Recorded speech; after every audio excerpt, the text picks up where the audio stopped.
Last Resort. This is a little tower defense game made by, it's a student game from Chiba University's Computer Researching Society, and it has this cute little aesthetic. It's about this like girl or mage who has to protect her town from monsters, and she summons these little rabbit familiars. And there's only one set of waves here, so it's not like you're gonna have, this big long experience. In the end, it's a student game, but even for a student game, it is actually decently long. It's about 15 to 20 minutes long. And while it is kind of just a sample shot of what could be, it's still pretty entertaining overall. But because it is that kind of like short game, it is a pretty simple setup. There's only one lane. There's no like variation. There's no different maps or anything like that. And you have familiars that basically act as your turrets, like in tower defense games, and they have like a little area effect around them where they can shoot at enemies. Now, there are 4 types of familiars. One are fire familiars, which basically can shoot fire and it will spread damage if enemies are close enough, so they can hit multiple enemies. There's lightning, which does piercing, so if you have all the enemies in a row, you can shoot, all of them using a single shot. There's water, which has low single shot damage, but basically slows down enemies. So you kind of put them in, wherever you want them to slow down enemies, in like a choke point or something like that. And then finally, there's the dark ones, which basically does high single hit damage against the enemy. No special properties, just all raw damage.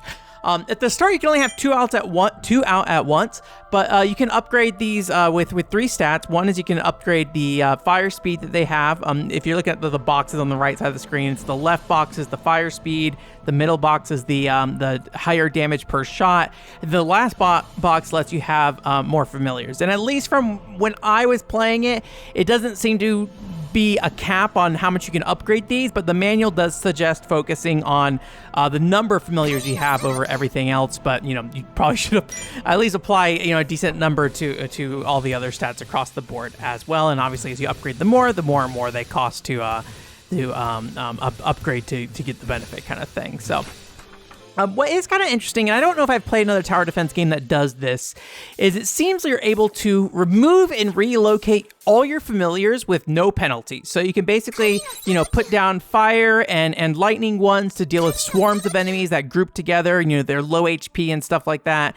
And then once a dragon or like a single target enemy that's like spread out from the other ones show up, then you can focus on like the dark familiar, so you can do that kind of high single shot damage at enemies. And then the water ones are kind of useful in all scenarios, kind of thing. So once you do a single playthrough, you kind of get an idea of like what to expect with each wave. There's no like randomization or anything like that. So when you sit down and do the second playthrough, it's pretty easy to kind of to understand, what's the best way to approach each type of enemy. And then the girl has a little like prediction, or she's like has a little thought bubble that has a prediction of what the enemies will be, and it doesn't seem to change at all. So the next time you play, it will be in the same order. So maybe not much replayability there, right? If it was randomized at the very least, or if you didn't know what was coming, maybe you would have to like do a little bit more balanced planning. But because you're able to kind of adapt to each one, and you can predict which ones are coming, it's pretty easy to find the best way to go ahead and deal with it. Now, I don't really know how the score works in this game. The first time I won, I got like 40 points.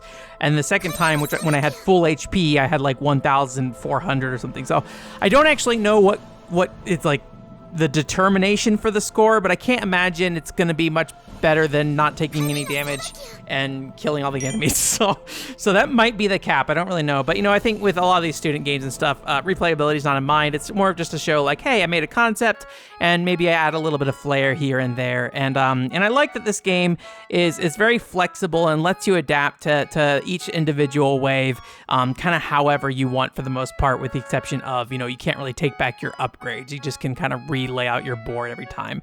And the simple map makes it really quick and easy to kind of replace everything, reorient stuff. And so it never feels like you're spending a lot of time, trying to make the perfect field yet again. And I also think when I play tower defense games, there's times where you invest a lot of time into building, a setup, and then suddenly, the type of enemies you're facing at the end of a stage can result in you feeling like you didn't build an adequate defense, and you can't adapt, and you're just kind of stuck. And it's like, well, I guess we're just, stuck with this situation, and we're just going to lose and have to start the whole thing over again. And well, maybe that's part of the challenge, maybe that's part of the fun of tower defense games, but for a short little game like this, I think it's part of the appeal is the ability for you to just constantly evolve and adapt.